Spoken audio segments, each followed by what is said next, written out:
Good morning, students.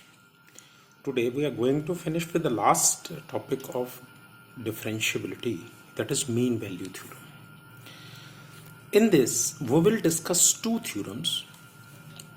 The proof of these theorems are beyond the scope of this book. You have to learn the results as well as the applicability of the result. This is important for 2 marks. There are two mean values theorem. One is the Rolle's theorem. The second is the Lagrange mean values theorem. The first we will discuss Rolle theorem. Then we will discuss one application of Rolle's theorem. Then after that we will discuss Lagrange mean value. Then we will discuss application of Lagrange mean value. Now what is this Rolle's theorem? You have a function. Function can be any, it can be polynomial, it can be logarithmic, it can be exponential, it can be any function. Suppose y is equal to x square plus 3. This is let it to be a function. It is going from a comma b in closed interval goes to real number. That means domain lies here, range is the set of real number. Now this function must satisfy 3 conditions to be the part of the Rolle's theorem. What is the first condition? That it should be continuous in a, b closed interval. The given function must be continuous in this interval.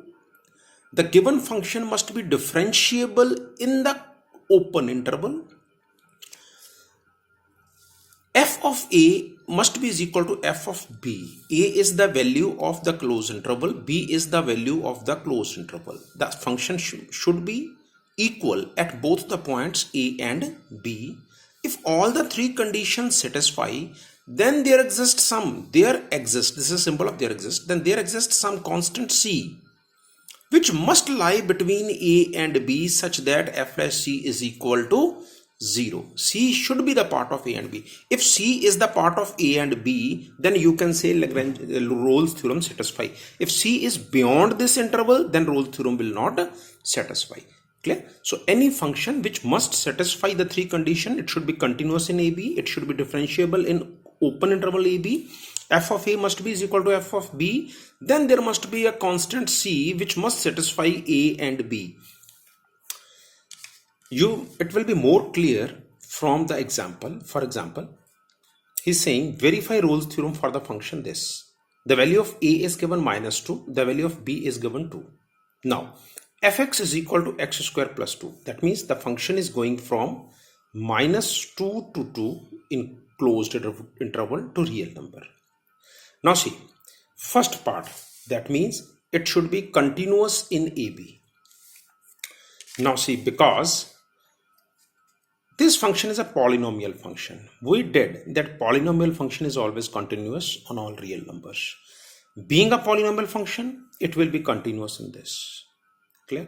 Now the second condition is this function must be differentiable on a and b. Now to check the differentiability, y is equal to x square plus 2. What is the first derivative? That means 2x. Now if we check this 2x in any point between -2 and 2, -2 and 2 mean at 1, at -1, at 0, we will see that we will get some definite result. Clear? If first derivative is 2x, that means at x is equal to -1, it will be -2. At x is equal to 0, it will be 0. At x is equal to 1, it is 2. That means at every point it is defined. So both define on all the values between -2 and 2. So first 2 conditions satisfy. What is the third condition? Third condition is f of a must be is equal to f of b. Now the value of a is 2 and the value of b is value of a is -2 and the value of b is 2. Now fx is this. Now f of b, this is 2 cos square 4 plus 2 6. F of a, again -2 cos square 4 plus 2 6. So f of a is equal to f of b. That means third condition is also satisfied. So all the 3 conditions satisfied. What happens then? Then there must be a constant c such that f dash c is equal to 0. Now f dash x is equal to 2x. F dash c is equal to 2c. 2c must be is equal to 0. What is the value of c? C is 0. Now 0 is the part of -2 and 2. Yes, 0 is lying between this interval. That means c is the part of a and b. That means Rolle's theorem satisfies. This is just a simple method to verify the Rolle's theorem. First, you have to see the first three conditions. When all the three conditions are satisfied, then there must be a constant c such that f dash c is equal to 0 and c must lie between a and b. If c lies between a and b, then Rolle's theorem satisfies. Suppose अगर c की value यहाँ पे आ जाती 5, तो 5 is not the part of -2 and 2, तो हम बोल देते Rolle's theorem does not satisfy. Now the next theorem is mean value theorem. In the mean value theorem, please see a function. It is going from domain AB to range, the same thing as in the Rolle's theorem. The function must be continuous, the same condition as that of previous. It should be differentiable, the same condition at that of previous. Yeah, there is no third condition in mean value.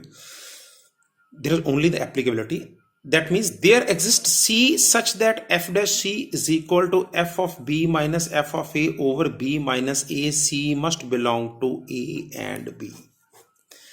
वहां पे क्या था, f dash c is equal to 0 थी. यहाँ पे क्या है, f dash c is equal to f of b minus f of a over b minus a. Whatever be the answer c comes, that must belong to interval ab. If c doesn't belong to interval ab, then mean value theorem will not satisfy. Now I'm going to with the example. He's saying verify mean value theorem. Function is given fx is equal to x square. Interval is 2 and 4. That means the value of a is this, the value of b is this. Since fx is equal to x square is a polynomial function, it must be continuous. No need to prove. Now, this is also differentiable because fx is equal to x square. Derivative of this is, it is 2x. Any point between 2 and 4, that means 3. So 3 is to 2, that means this is equal to 6. So it is defined. Differentiable is also defined because f dash x, it is equal to 2x. So any point, let the value be 3. So f dash 3, this is equal to 6. It is defined. Both of the conditions satisfy. Therefore, f dash c is equal to f of b minus f of a over b minus a. F dash c, this is 2c because f dash x is equal to 2x. F dash c is equal to 2c. F of b, that means b is 4. F of 4, f of a, f of 2, 4 minus 2. Now f of 4, that is 4 square, 16. F of 2, 2 square, 4. That means 16 minus 4, 12. 12 over 2, 6. 2c is equal to 6 and c is equal to 3. So 3 belongs to the interval 2 comma 4, which implies c belongs to the interval 2 comma 4. Hence mean value theorem satisfy. So just finish with this exercise. You have Saturday and Sunday off. Revise the chapter. If you have any doubts, you can discuss those doubts with me on Monday. And from Monday we will start with the application of derivative. Thank you.